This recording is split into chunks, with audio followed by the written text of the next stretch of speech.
Dans un monde où un homme en blanc démissionne ou meurt, un groupe d'hommes en rouge se réunit pour choisir le prochain boss de la chrétienté.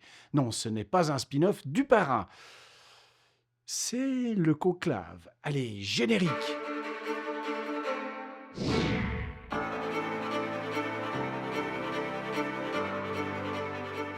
Bienvenue à tous dans cette nouvelle vidéo où on parle d'histoire, de tradition et de suspense digne de Netflix.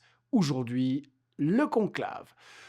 Ou comment l'Église élit son nouveau pape sans influence extérieure, sans téléphone, mais avec beaucoup de latin. Alors déjà, conclave, ça vient du latin, cum clave, qui veut dire avec clé.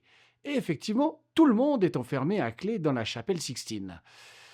Pas de sortie, pas de téléphone, pas de Deliveroo, et c'est un peu comme un escape game, mais au lieu de sortir, tu dois trouver le pape. Et le tout sous les regards très insistants des fresques de Michel-Ange. Pas de pression, hein les gars, mais Dieu vous regarde littéralement depuis le plafond. Ils sont 120 cardinaux, maximum, en général des hommes âgés qui se battent verbalement bien sûr. Ils votent 2 fois le matin, 2 fois l'après-midi, comme un baccalauréat spirituel, et chaque vote est brûlé ensuite dans un poêle. S'il n'y a pas de pape élu, on balance un produit chimique pour faire de la fumée noire. Quand c'est bon, fumée blanche, et tout le monde crie « Habemus Papam ». Et là, les pigeons de la place Saint-Pierre prennent peur. La fumée noire, c'est non. Mais aussi, la bouffe de la cantine était pas terrible.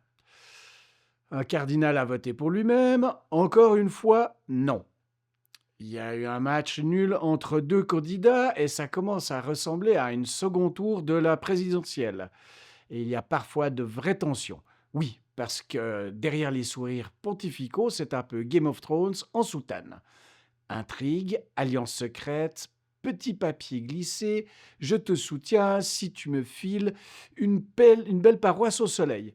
Mais le tout, bien sûr, dans la prière, l'humilité et l'espoir que ça termine avant que quelqu'un pète un plomb. Et puis un jour, fumée blanche, on entend les cloches, on annonce un nom que personne ne reconnaît, sauf 3 journalistes spécialistes en latin et en évêque africain.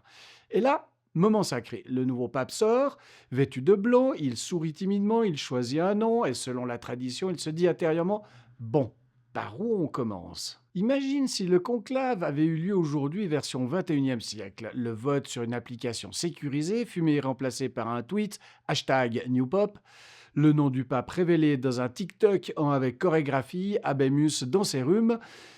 Mais non, ici, pas de modernité, pas de caméra, pas de public. Juste des cardinaux enfermés, un poêle à charbon et des siècles de tradition. Comme quoi, l'Église, c'est un peu la dernière institution à encore faire confiance au papier et à la cheminée. Voilà, c'était votre plongée dans l'univers mystérieux, feutré et parfois franchement cocasse du conclave. Je serai à Rome, probablement en direct pour le couronnement du prochain stagiaire de Dieu.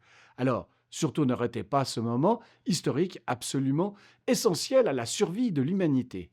Allez, si vous avez aimé, mettez un pouce en l'air, blanc comme la fumée, abonnez-vous et dites-moi en commentaire si vous deviez choisir un nom papal. Ce serait lequel? Moi, je prends Jean-Paul III. Le retour, ça claque, non?